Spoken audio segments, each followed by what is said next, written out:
Hey guys, welcome back to my channel. I need like a channel opener or something because I used to be like, welcome back to Stuff and Bake, but now my channel is Wisdom, but my business is Divination by Indigo. I don't know. I'll figure it out. Something cute and witty.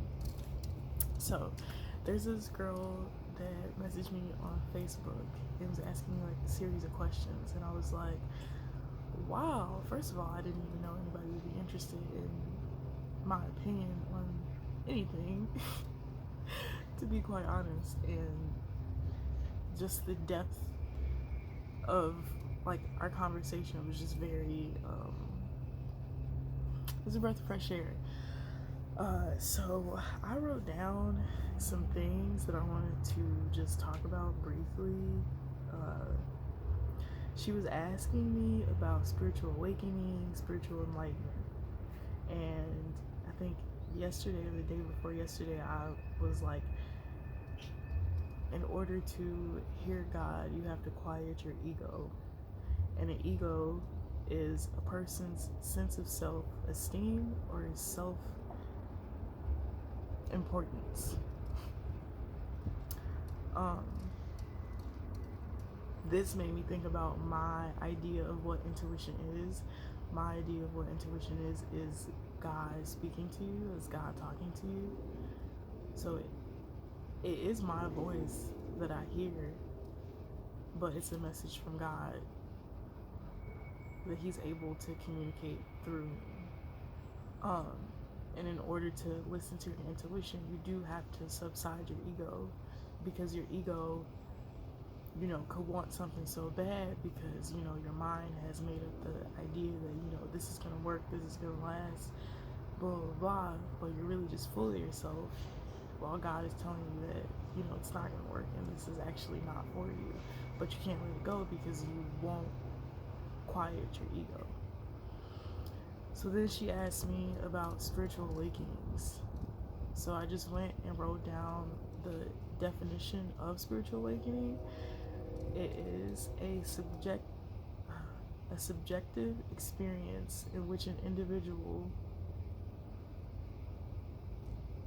you can't see what I wrote, in which an individual transcends their own ordinary sense of self to encompass a wider, infinite sense of truth or reality. So, can a person have multiple spiritual awakenings? I think is what she asked me.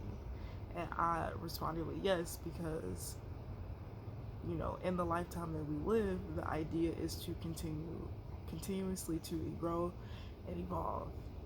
And if you can continuously grow and evolve, I feel like you have multiple spiritual awakenings, which leads you closer to the divine and closer to the truth of what the divine is, and also what it means to operate in the divine's energy and God's energy, God's light. And this experience is subjective because it's each individual's own personal experience, because each individual's relationship with God, with Source, with the divine, is the only person that can communicate that experience is the person that is experiencing it. Of course, there are, people that are connected energetically who can sometimes hear the same message of God. And that's just another topic, but that's just like the beginning of it. So yeah, I definitely do believe that you can have multiple spiritual awakenings. I feel like everybody should be going through the process of multiple spiritual awakenings, and I just feel like it gets more intense over time, and that's when you start to tap into certain abilities and gifts that you have, if God has given them to you. And then there's spiritual enlightenment, a concept found in several religions, a path to connect with the supreme power, God. So spiritual enlightenment really requires, to me, for you to really just pause your ego and listen to God, listen to the messages, listen to the synchronicities, listen to nature, really examine everything that's going on around you. And I feel like this really connects you with God, which gives you a sense of spiritual enlightenment. The enlightenment that everything is connected, everything is a image of God. Like, God created every man in his image. So with that being said, every man, because when you say every man can be God, that's like a little too extreme. Every man has the ability to operate in God's energy, in God's light. And I really feel like this spiritual journey, because there are a lot of people who are atheists and, you know, say that they don't believe in God, but they're spiritual. And I feel like it's just a miscommunication in maybe the terminology, because when you think of God, you think of Christianity and, you know, Jesus and Christ, but it's really an energy. It's an essence of a way of being. And he is the creator of all.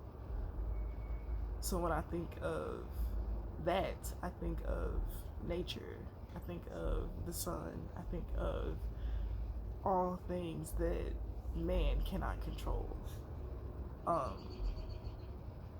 So with that being said, it always ties back to the infinite source. And people have a hard time understanding the difference in a person who is, you know, Christian and a person who's spiritual. Like, the way that they usually describe it is, you know, somebody who plays with crystals and somebody who goes to church. Like, and why people in church stop going to church. Like, people in church stop going to church because church really didn't give God its truest image, because of this book that was written by man to describe what God is. I feel like Buddhism has a better array of like texts that explain the essence and the energy of God, rather than Christianity does. But the Bible definitely does a great job at expressing metaphorically these situations and these trials and tribulations that each character in the Bible has to go through in order to master its power or ascend to its God's energy. So yeah, I think that is very cool, and I feel like that was a really good question, and I was honestly like, wow, I can't believe they asked me this. And then it made me really think about it, because that's been on my mind a lot lately, the ego and the God thing, and me really reflecting on my past, and, you know, those times when you're called to do something and you choose not to. You are not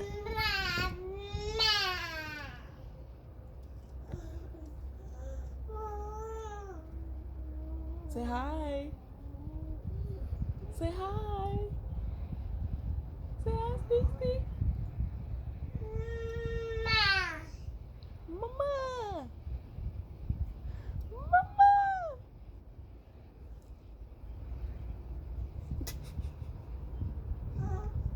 Huh? Ma. She's learning how to say mama. She knows how to say it, and she calls me, and I love it, because she's cute, and that's my baby. But yeah, just really examining how I've allowed my ego to stop me from listening and answering the call of God. And, you know, for a while I had like an uncomfortability with referring to it as God, but like, word slang, like, it's all what it is, like, as long as you get the idea. But I feel like it is important to put emphasis on, you know, the divine as a source of energy and a source of essence, rather than a source of man, because man does not compare to the true divinity of the divine. But he can definitely try. And yeah, I don't know. I think it's just a beautiful thing to look further into and really examine and really understand, you know, the voice of God and what God actually sounds like when He's speaking to you, and really have the terminology and understanding to understand it in your own experience and not in everybody else's experience. Like, but then also have the terminology to describe what it is, because a lot of people will be like, I, me, and it gives no credit to the infinite source. And I feel like that is where people go on ego trips and really get really full of themselves and thinking that they're just as powerful as they could possibly be on their own, and they're not giving the credit to the source that allows them to be powerful, if that makes sense. But yeah, that was a really good question. I'm happy I answered it, and I'm gonna post this video for you guys. Share your comments in the comment section below, how you feel on the matter, or your own personal experience with this, or just how, you know, you've come to understand these types of things, especially if you have any text to read that you would like to suggest. Leave it in the comment section, and definitely check out the description, because I actually update my description now because I'm a responsible human being. But yeah, guys, until next time, make sure you stay peace.